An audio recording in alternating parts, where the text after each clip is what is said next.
Padre Celestial, gracias te damos porque podemos estar en este hermoso lugar. Un lugar a donde impera el amor de Cristo. Un lugar a donde podemos disfrutar la naturaleza. Y podemos también disfrutar de la amistad cristiana. Y además de eso, estudiar tu palabra, cantar alabanza a tu nombre y hablarte en oración. Pedimos que nos acompañes esta tarde al estudiar este tema tan importante en cuanto a lo que está sucediendo hoy. Manténnos despiertos, con mente abierta, corazón dispuesto. Y también, Señor, derrama tu Espíritu sobre nosotros para que estas verdades no queden con nosotros, sino que podamos compartirlas con los que están pereciendo en este mundo. Gracias por escucharnos. Te lo imploramos en el nombre de Jesús. Amén.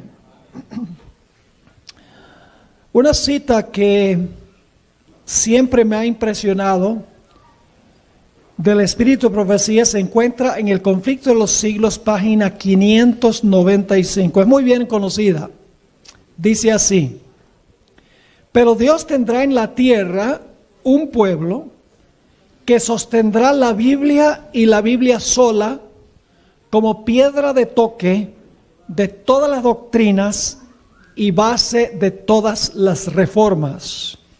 Ni las opiniones de los sabios, ni las deducciones de la ciencia, ni los credos o decisiones de concilios tan numerosos y discordantes como lo son las iglesias que representan, ni la voz de las mayorías, nada de esto, ni en conjunto ni en parte, debe ser considerado como evidencia en favor o en contra de cualquier punto de doctrina.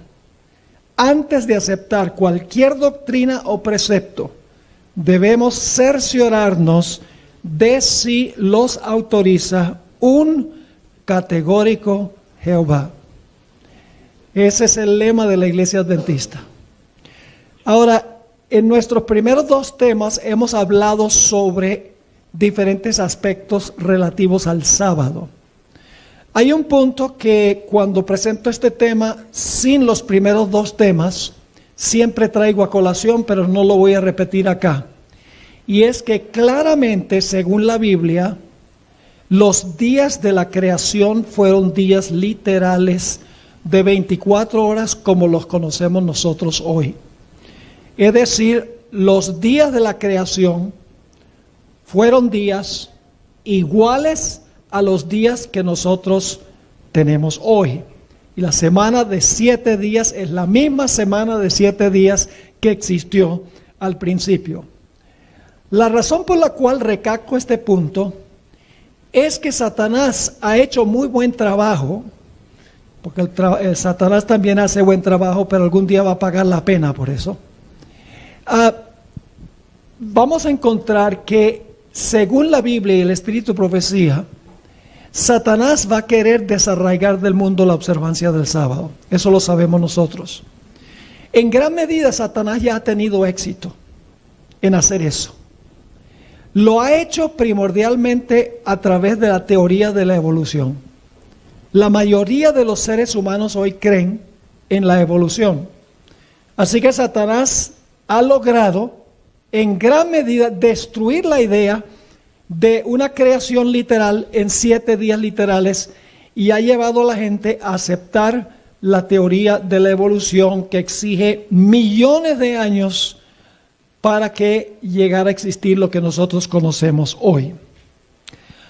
Ahora, a pesar de que la Biblia, sin excepción, se refiere al sábado como el sábado del Señor tu Dios, los dos papas más influyentes del presente, de años recientes, han dicho que el relato de la creación es simbólico y que este mundo no llegó a existir por una creación especial sobrenatural en 7 días, sino que han declarado que el mundo y todo lo que está en el mundo llegó a existir por evolución.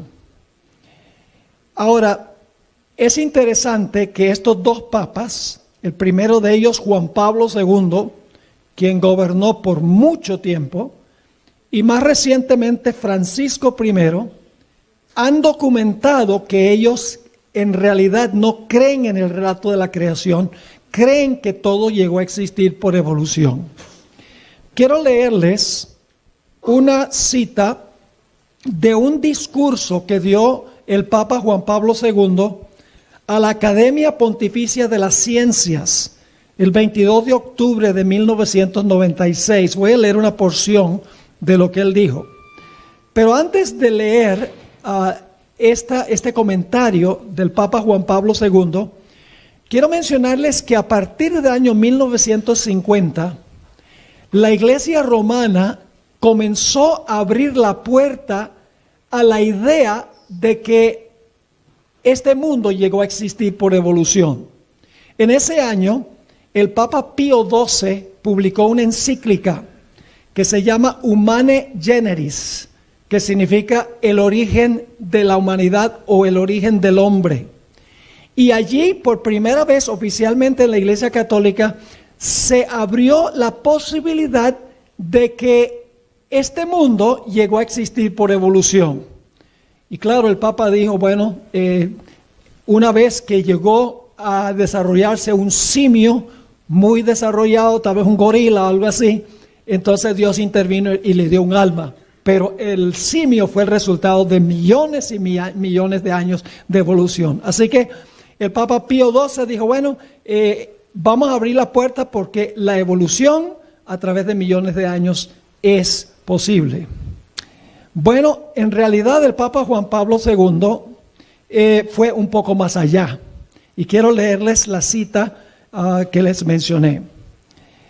Hoy, Juan Pablo II hablando, hoy, casi medio siglo después de la publicación de la encíclica que les mencioné, Humane Generis, los nuevos descubrimientos nos han llevado a reconocer que la teoría de la evolución no es tan solo una hipótesis.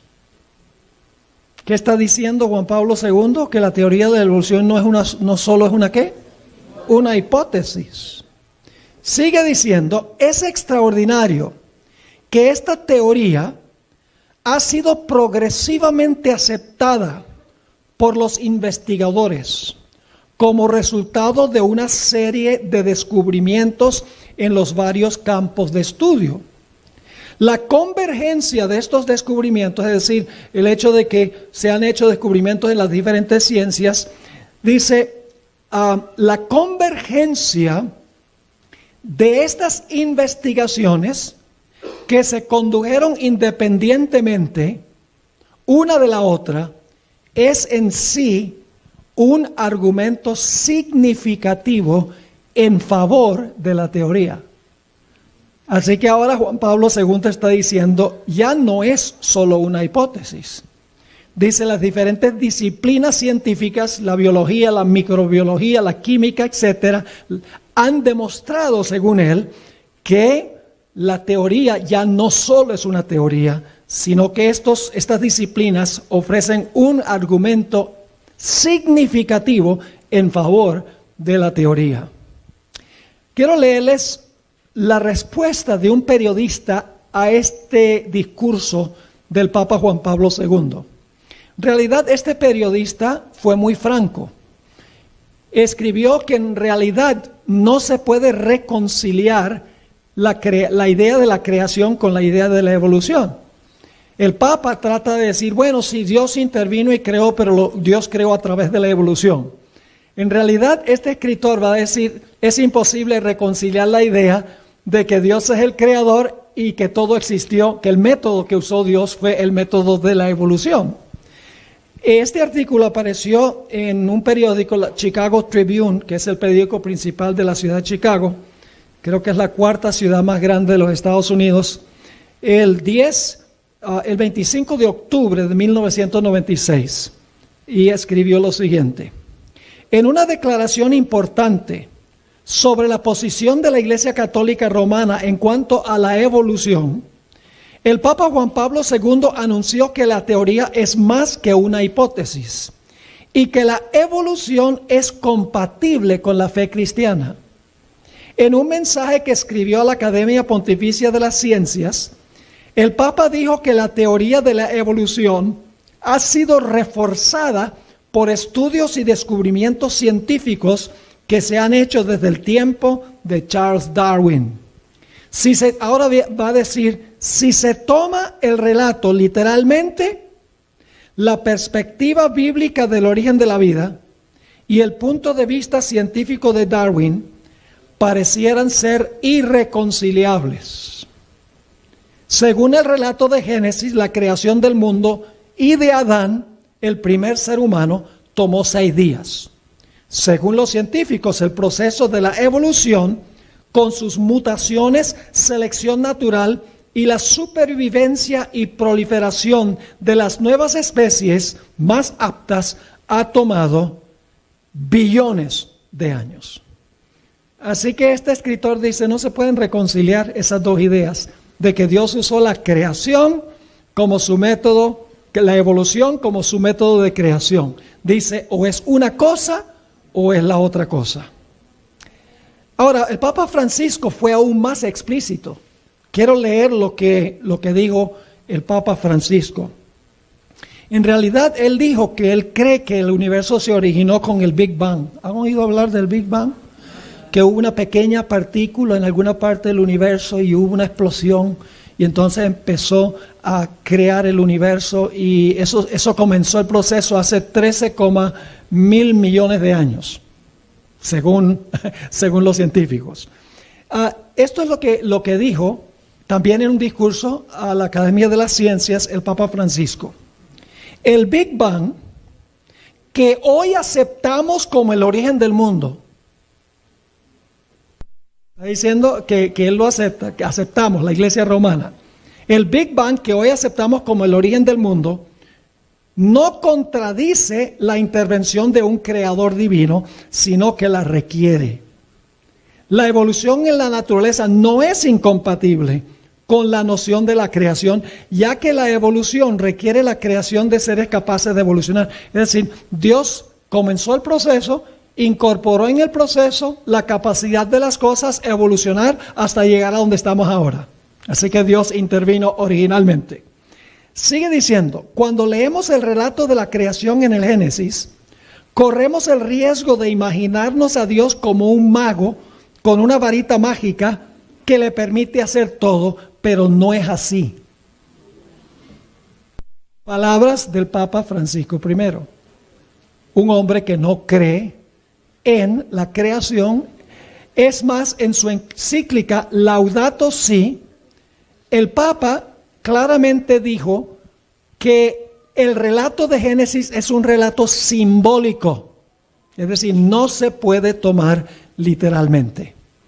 Así que la teología oficial de la Iglesia Católica enseña que este universo, este mundo, todo llegó a existir por un largo proceso de evolución que tomó no solo millones, sino billones de años.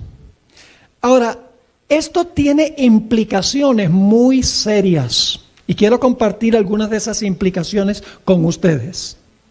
Si no tomamos literalmente el relato de la creación como aparece en Génesis, corremos el peligro de eliminar básicamente todo el plan de la salvación, toda la teología bíblica.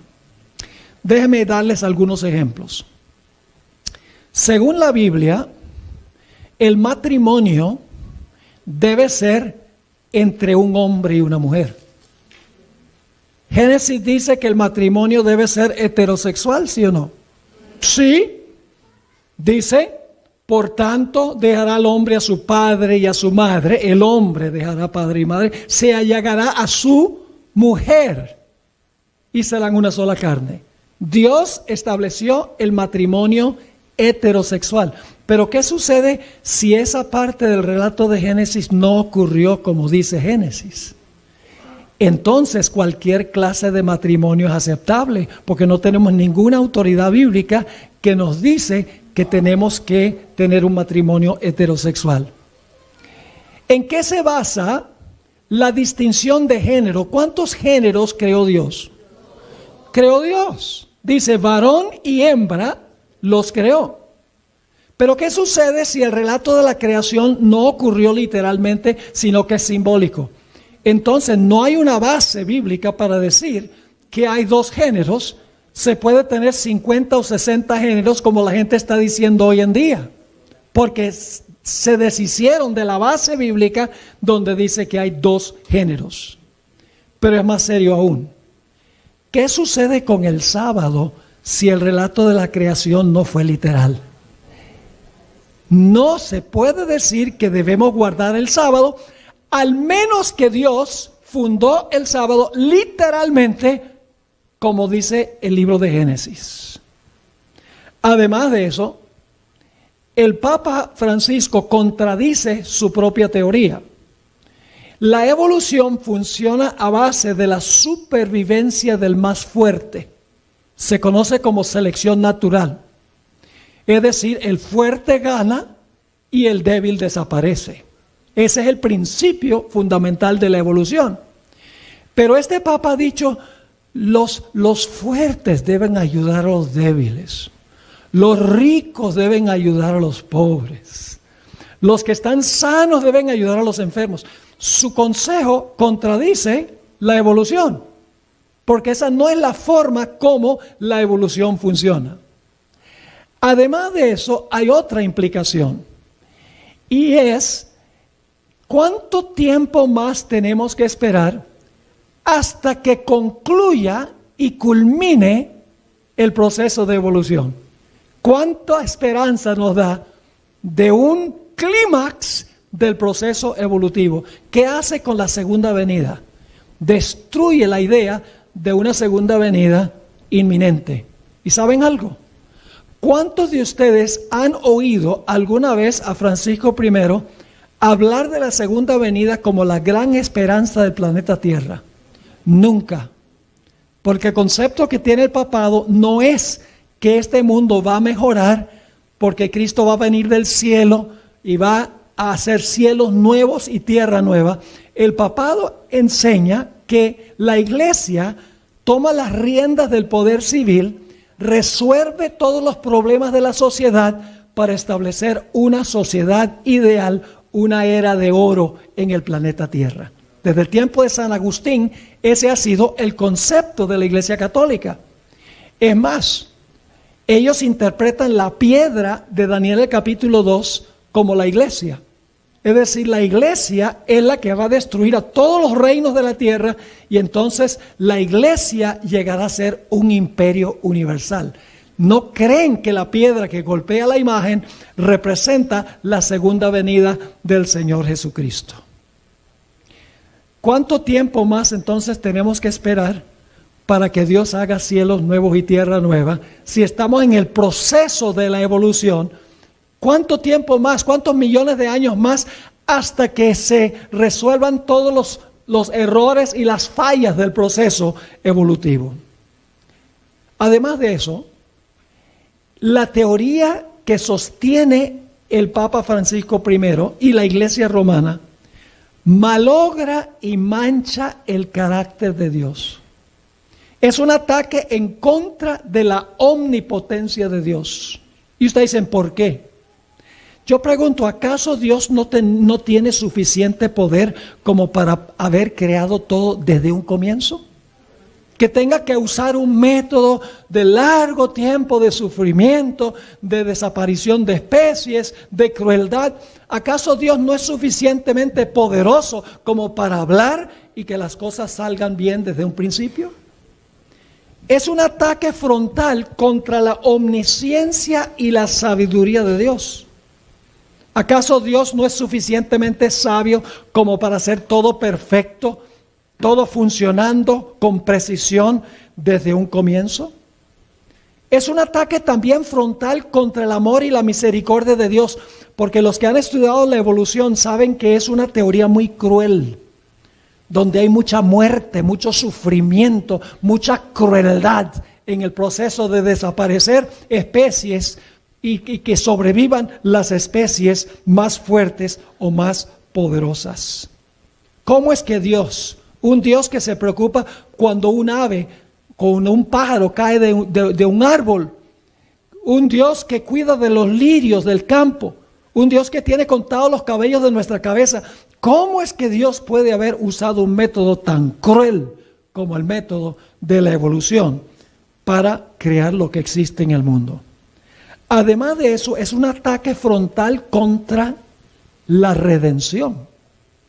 Déjenme darles la secuencia de por qué. La Biblia enseña que Dios creó a Adán y Eva perfectos, sin pecado. La Biblia también nos dice que los dos pecaron.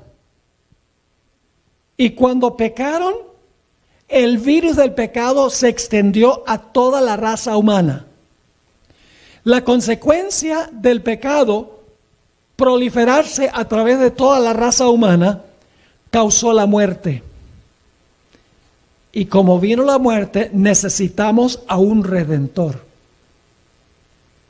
Pero si la muerte no es consecuencia del pecado, si la muerte es consecuencia de un largo proceso de evolución, se elimina la necesidad de un redentor que nos salve de la muerte.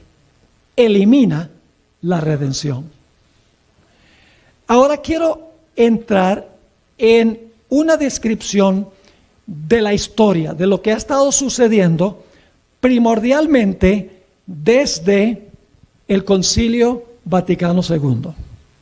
Lo que les voy a relatar ahora es una historia. He hecho mucha investigación sobre esto. Estoy en el proceso de escribir un artículo largo para nuestro noticiero sobre la estrategia que está usando el papado, particularmente Francisco I, para recobrar la vida, para recobrar el poder que perdió cuando recibió la herida mortal en 1798. Quiero empezar un poco antes del Concilio Vaticano II mencionando a un individuo que todos seguramente han oído su nombre, San Ignacio de Loyola. Loyola estableció la Sociedad de Jesús, conocido como los jesuitas, en el año 1534. Y lo hizo por dos motivos. En primer lugar, para proteger la autoridad del Papa, y en segundo lugar, para proteger los dogmas de la Iglesia. Esos fueron los dos motivos expresados por Loyola mismo. Primero, para defender la autoridad del obispo de Roma, y en segundo lugar, para defender los dogmas o las doctrinas de la Iglesia Católica. Ahora sí nos movemos a los años 1962 a 1965. Se celebró el Concilio Vaticano II.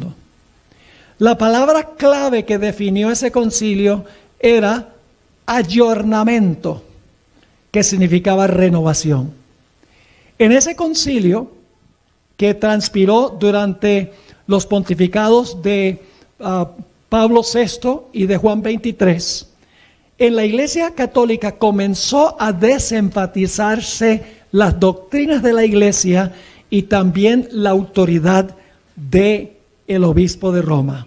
Empezaron a diluirse esas dos ideas por las cuales había establecido Loyola la Sociedad de Jesús. Ahora, el Papa Pablo VI tuvo muchas luchas con los jesuitas, porque los jesuitas fueron en realidad los que más quisieron cambiar la doctrina de la Iglesia y los que más quisieron reducir la autoridad del trono papal y distribuir el poder entre todos los niveles de la Iglesia. En 1978, el 30 de septiembre de 1978, sucedió algo muy interesante. Ustedes saben que cuando murió el Papa Pablo VI, se reunió el conclave y eligió a un Papa que solamente gobernó por 33 días, Juan Pablo I. Ahora, lo que la gente no sabe, y esto fue revelado por un jesuita, Malachi Martin, quien escribió el famoso libro Las llaves de esta sangre, en un momento les voy a mencionar más sobre él. En ese libro, él dice que el Papa Juan Pablo I estaba muy disgustado con la Sociedad de Jesús, con los jesuitas, porque habían disminuido la autoridad del trono papal y habían también tratado de diluir la importancia de las doctrinas o los dogmas de la iglesia. Y por lo tanto, él iba a dar un discurso el 30 de septiembre de 1978. Iba a dar un discurso a la sociedad de los jesuitas para decirles que si no se enderezaban, él iba a desbandar a los jesuitas con la posibilidad de reorganizarlos más adelante. El día antes de dar ese discurso a los jesuitas, lo hallaron muerto en su cama. Nunca se hizo una autopsia porque la Iglesia Romana es un país, es decir, el Vaticano es un país y nadie de afuera puede hacer una autopsia. Se reunió otra vez el conclave para elegir un nuevo papa. El papa que se eligió fue uno de los pontificados más largos de la historia, Juan Pablo II. Ahora, Juan Pablo II también era un pontífice muy conservador. Es decir, él quería imponer la autoridad del trono papal como habían querido los jesuitas y quería también darle realce a los dogmas de la iglesia. Inclusive durante su pontificado, los teólogos en las cátedras que enseñaban contrario a la doctrina de la Iglesia Católica eran despedidos de su cátedra. Puedo mencionar el nombre de uno específicamente, Hans Küng. Fue destituido de su cátedra porque su teología se desvió de la teología tradicional de la iglesia. El Papa Juan Pablo II era, como les mencioné, un pontífice muy conservador. Y si ustedes miran los tópicos de conversación de ese Papa, Juan Pablo II, y luego más adelante Benedicto XVI, los tópicos que enfatizaban eran estos. Estaban en contra del matrimonio homosexual, en contra de la eutanasia. ¿Saben lo que es la eutanasia, verdad? En contra de la eutanasia, en contra del aborto, en contra del LGBTQ. ¿Saben qué es eso, verdad? La idea de que se debe aceptar básicamente cualquier orientación sexual. Ellos hablaban fuertemente en contra de estas prácticas que estaban infiltrándose en la sociedad. Estos dos papas, Francisco I, no Francisco I, sino Juan Pablo II y el Papa Benedicto XVI, también eran enemigos mortales del socialismo o del comunismo. El problema es que los gobernantes del mundo para ese tiempo, particularmente las Naciones Unidas, no les gustaba los tópicos de conversación de estos dos papas, Juan Pablo II y Benedicto XVI. Ellos no querían que se hablara en contra del aborto porque las Naciones Unidas está a favor. No querían que se hablara en contra de la eutanasia. Los gobiernos del mundo están a favor de eso, generalmente hablando, hay excepciones. No querían que se hablara en contra del matrimonio homosexual porque en realidad las Naciones Unidas a ellos no les va ni les viene con quien una persona se casa. Es decir, los tópicos de conversación de Juan Pablo II y de Benedicto XVI no eran los tópicos que querían escuchar los gobernantes del mundo. Además de ser tradicionalista, como les mencioné, y conservador teológicamente, Juan Pablo II le declaró la guerra al bloque soviético, luchando contra el socialismo de Rusia y de Europa oriental. Por el otro lado, en los Estados Unidos, Ronald Reagan trabajó con el Papa Juan Pablo II para derribar el bloque comunista en Europa Oriental y en lo que había sido la Unión Soviética. Durante la presidencia del presidente Reagan, y él fue presidente de los Estados Unidos durante varios años en que Juan Pablo II también era papa, que se sentó en el trono papal, Durante ese tiempo, ustedes recordarán que hubo serios problemas en Nicaragua con los sandinistas. Tal vez algunos no sepan que los sandinistas eran mayormente sacerdotes católicos, marxistas. Sacerdotes tomaban las armas. Yo he dado esta charla en otros 2 lugares y ha habido gente de Nicaragua y después han venido y han dicho, pastor, eso es exactamente lo que sucedió en Nicaragua durante ese tiempo. Es decir, los jesuitas tomaron las armas, eran los líderes del movimiento marxista o comunista allí en Nicaragua. Pues el Papa hizo una visita en 1983 allá a Nicaragua y fue tratado con desdén por los líderes marxistas, por los sacerdotes y en realidad las muchedumbres abucheaban al Papa Juan Pablo II hasta el punto de que se enojó el Papa y empezó a gritar en contra de ellos. En 1987, 2 años antes de la caída del muro de Berlín, Malachi Martin escribió un libro muy importante. Nosotros conocemos el libro Las llaves de esta sangre. Llegó a ser un libro muy famoso en círculos adventistas, donde él escribió sobre la lucha entre el capitalismo, el comunismo y el papado por el dominio del mundo.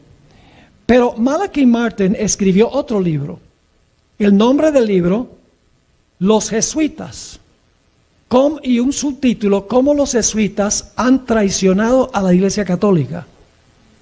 Y Malachi Martin era jesuita, amigo íntimo de Juan Pablo II.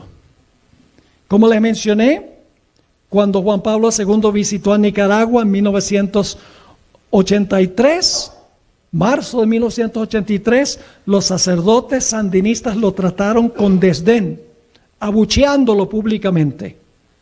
Y el Papa describe cómo eso fue muy doloroso ver cómo el sumo pontífice, que debía ser la autoridad máxima en la iglesia, fue tratado con tanto desdeño.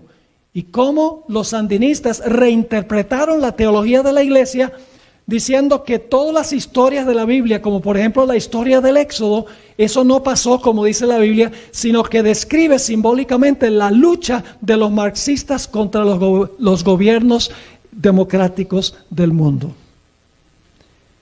El 28 de febrero del año 2013, Benedicto XVI renunció del trono papal. Mucha gente piensa que fue por el problema del abuso de los niños. Estaba mucho en las noticias. La Iglesia Católica tenía mal nombre porque como que Benedicto encubrió muchos de los episodios de los sacerdotes que abusaron de los niños, pero en realidad hubo otra razón. Y esa otra razón es que Benedicto XVI era un papa conservador como Juan Pablo II. Es más, el Papa Benedicto XVI, antes de ser papa, fue director de lo que antes se llamaba la Inquisición. Y él también destituyó a teólogos de la Iglesia Católica que discrepaban de las doctrinas o los dogmas de la Iglesia. La Iglesia Romana, los jesuitas, que ahora se habían tornado muy fuertes en la Iglesia Católica, ellos querían en realidad tomar las riendas y el Papa Benedicto XVI no estaba bailando conforme a la música de ellos. No ha de sorprendernos que cuando Benedicto renunció a su cargo, el conclave eligió al primer papa jesuita de la historia, Francisco I. El papado necesitaba un papa más liberal, que no se enfocara en los dogmas de la iglesia, ni en la autoridad del trono papal, y que no hablara sobre los tópicos de conversación tradicionales de los otros 2 papas conservadores, para que la iglesia romana pudiese ser aceptada por los gobiernos del mundo. Elena White escribió algo muy interesante. Es la mejor descripción que yo he encontrado del papado en cualquier parte.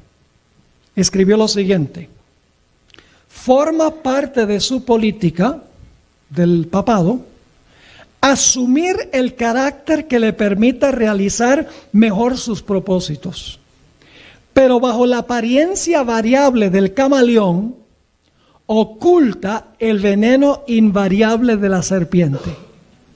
La iglesia romana no cambia. Lo que cambia es su forma de operación, pero la iglesia romana es la misma iglesia. Ahora, durante el pontificado de Francisco I, han cambiado radicalmente los tópicos de conversación.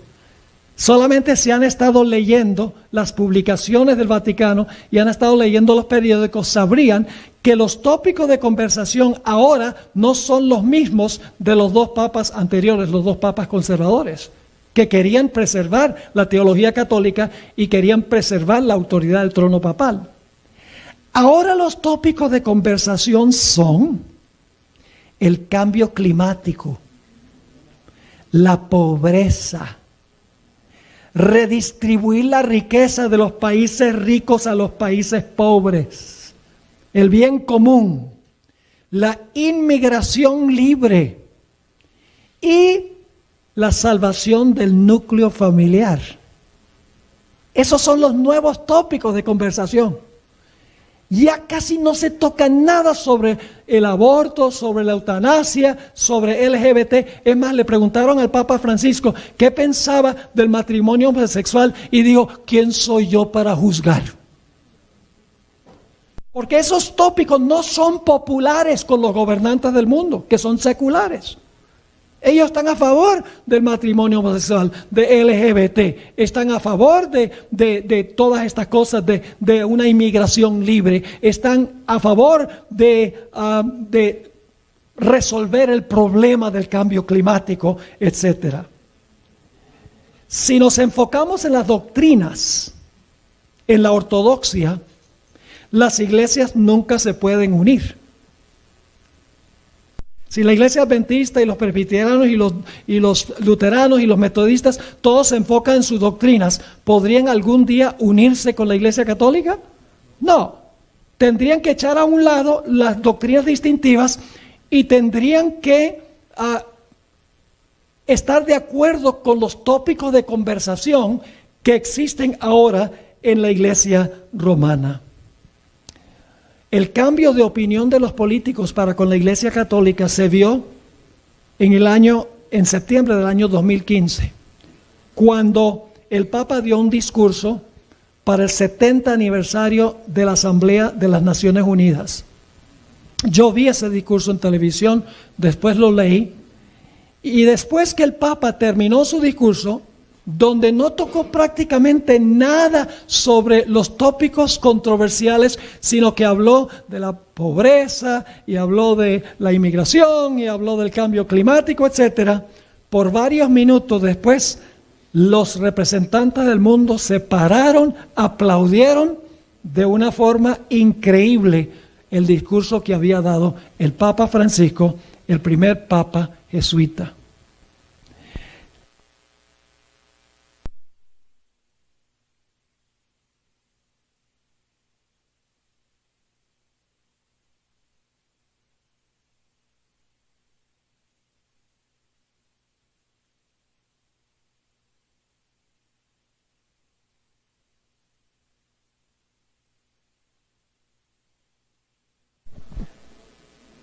Le metieron la del conejito a este.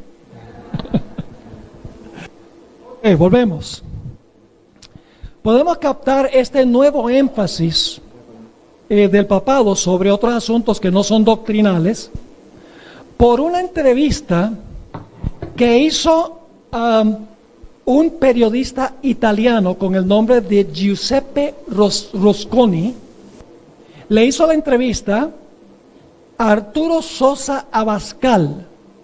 Ahora, tal vez ustedes no sepan quién es Arturo Sosa Abascal. ¿Saben ustedes que el líder de los jesuitas se llama el Padre Superior, verdad? Es el Papa Negro. No porque es negro, sino porque se viste de negro. El Papa se viste de blanco. En realidad, el Papa negro tiene más poder que el Papa que se sienta en el trono papal, en el Vaticano. Arturo Sosa Abascal es venezolano. Fue elegido por el Papa Francisco I el 14 de octubre del año 2016 como el Padre Superior número 31 de la Sociedad de Jesús. ¿Ustedes saben lo que está pasando ahora en Venezuela? ¿Por qué el Papa eligió a un Padre Superior de tal vez el país más comunista, más socialista que existe en el mundo hoy? Porque el Papa es jesuita, el Papa está a favor de todas las causas comunistas. Yo inclusive digo que el Papa es comunista. La gente no me cree, la gente dice, está exagerando. Pero en realidad, toda la discusión del Papa Francisco I es la agenda del socialismo o del comunismo. Ahora, ¿cuánto han oído ustedes decir al Papa en cuanto a lo que está pasando en Venezuela? Nada. ¿Cuánto han oído decir sobre lo que está pasando en Nicaragua? Nada. ¿Cuánto han oído al Papa decir sobre lo que está pasando en Cuba? Nada.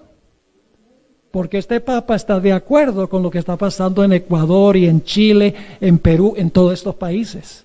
Porque en realidad es un movimiento dirigido por el socialismo o por el comunismo. Porque esa es la agenda del Papa Francisco I. Se hizo una entrevista a Arturo Sosa Abascal, lo hizo Giuseppe Rusconi, el 18 de febrero del año 2017. Y le preguntó este periodista al Papa si él creía que se podía casar un hombre con otro hombre o una mujer con otra mujer. Y esta fue la pregunta que le hizo. Gerhard Müller, quien es ahora el director de la Congregación para la Doctrina de la Fe, lo que antes fue la Inquisición, le dijo, cuando Abascal le dijo, no hay ningún problema con el asunto del matrimonio homosexual, entonces el periodista le dijo, pero Gerhard Müller, el director de la Inquisición, ha dicho que las palabras de Jesús son muy claras y que ningún poder en el cielo y en la tierra, ni un ángel, ni el Papa, ni un concilio, ni una ley de los obispos tiene la facultad de modificarlas. Es decir, que Jesús dice que los creó varón y hembra y los casó varón y hembra. Y el director de la Inquisición dijo, ningún poder en el cielo ni en la tierra, ni un ángel, ni un papa, ni un concilio, ni una ley de los obispos tiene la facultad de modificarlas. Fíjense la respuesta que dio Abascal, una típica respuesta jesuita. Antes que nada, sería necesario comenzar una buena reflexión sobre lo que verdaderamente dijo Jesús. En esa época nadie tenía una grabadora para registrar sus palabras.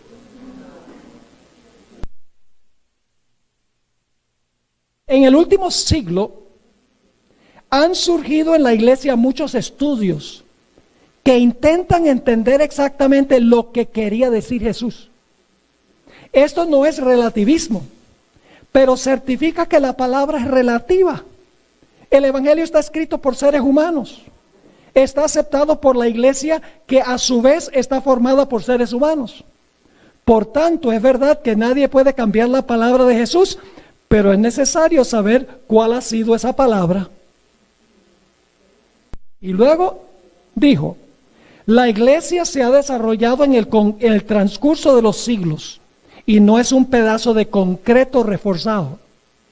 La iglesia nació, ha aprendido, ha cambiado.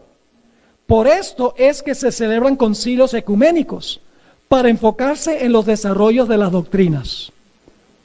Y luego dijo esto, no me gusta mucho la palabra doctrina,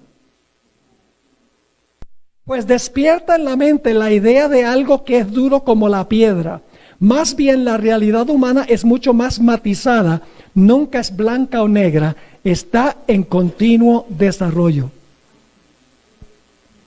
Un comentarista, Jeffrey Myrus, comentó lo siguiente sobre las palabras de Abascal.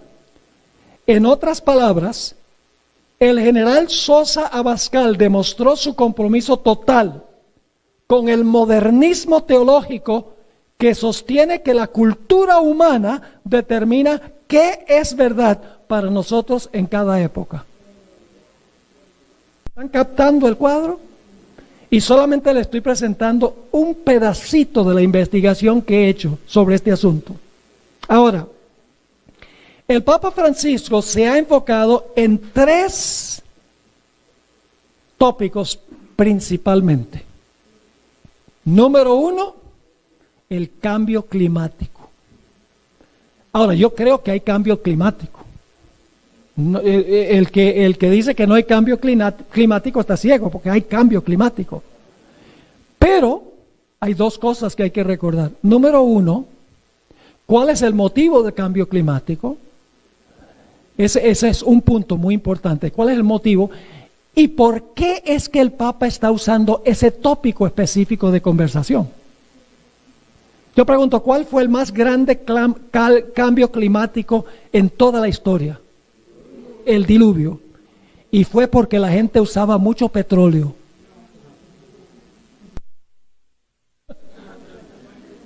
¿Qué fue?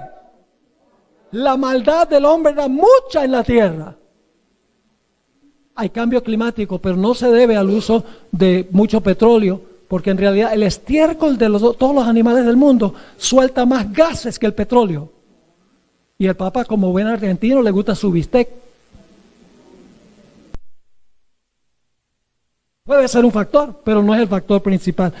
¿Pueden pensar de otro relato en la Biblia donde hubo cambio climático? ¿Qué tal en los días de Elías? ¿Hubo un cambio climático? No llovió por 3 años y medio. ¿Por qué razón? Porque la gente tenía muchos aires acondicionados. No, ¿por qué? Por la maldad que había en Israel. Y uno no oye nada como explicación del cambio climático de este asunto. El propósito por el cual ha adoptado el tópico del cambio climático es porque eso es lo que quieren los gobiernos del mundo. Y él quiere echarse al bolsillo los gobiernos. ¿Por qué razón? Porque la herida mortal, hermanos y hermanas, la herida mortal no significa que la Iglesia Católica desapareció. La herida mortal no es a la Iglesia Católica. La herida mortal es al papado. Dice, bueno, ¿qué es el papado?